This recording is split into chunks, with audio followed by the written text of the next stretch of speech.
हम प्रॉब्लम लेंगे power dissipation के ऊपर। प्रॉब्लम यह है कि two bulbs are rated P1V and P2V। If they are connected first in series, second in parallel across a supply V, find the power dissipated in the two combinations in terms of P1 and P2।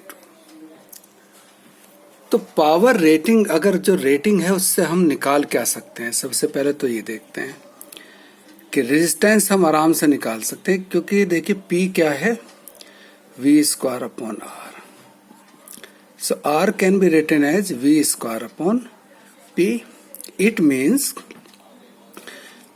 पहले bulb के लिए R1 की value हो जाएगी, जो rating है P1V, V²/P1 and R2 will be equal to V²/P2।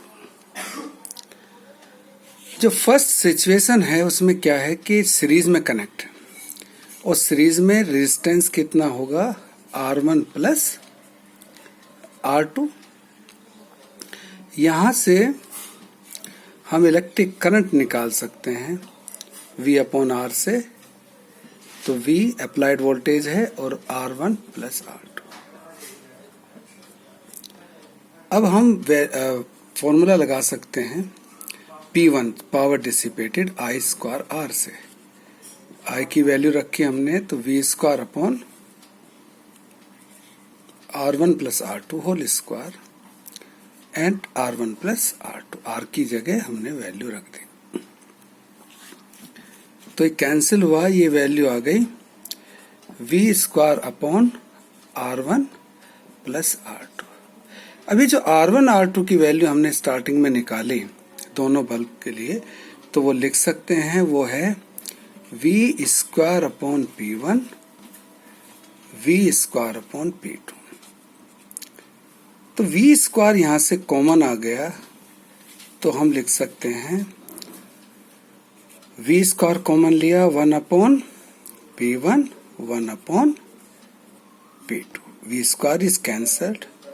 इसका हमने जब एलसीएम लिया तो कितना आएगा, P1 plus P2 divided by P1 P2 and it can be written as finally P1 P2 upon P1 plus P2।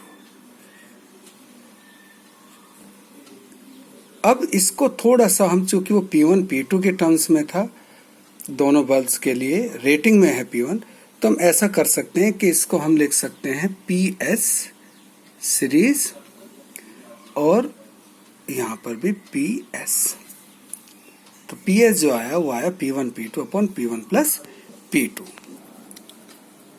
अब parallel में हम देखेंगे कि वैल्यू किस तरह से आएगी। तो पैरेलल में रेजिस्टेंस होगा, मान लीजिए 1/R है, तो कितना हो जाएगा 1/R1 प्लस 1/R2। अब जो वैल्यू है R की, उसको हम ऐसे भी लिख सकते हैं V²/P।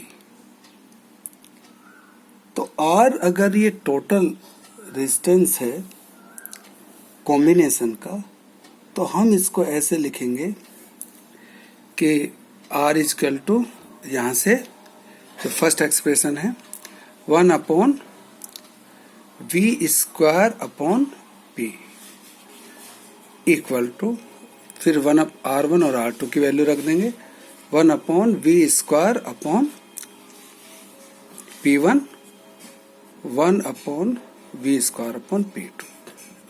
तो V² तो कैंसिल हो जाएगा और फाइनली हमें मिलेगा P is equal to P1 plus P2। इसे हम दूसरे तरीके से भी कर सकते हैं। वो क्या है, जैसे P हमको निकालना है V²/R, तो ऐसा करते हैं कि इसको हम लिखते हैं V² 1/R और 1² की वैल्यू रख देते हैं 1/R1 1/R2। अब ये सिंप्लीफाई करें तो ये आ गया V square upon R1 V square upon R2। तो इससे ये क्या हो गया, ये पहले बल्ब की है P1 और ये दूसरे बल्ब के लिए है P2। तो इस तरह से भी हम लिख सकते हैं।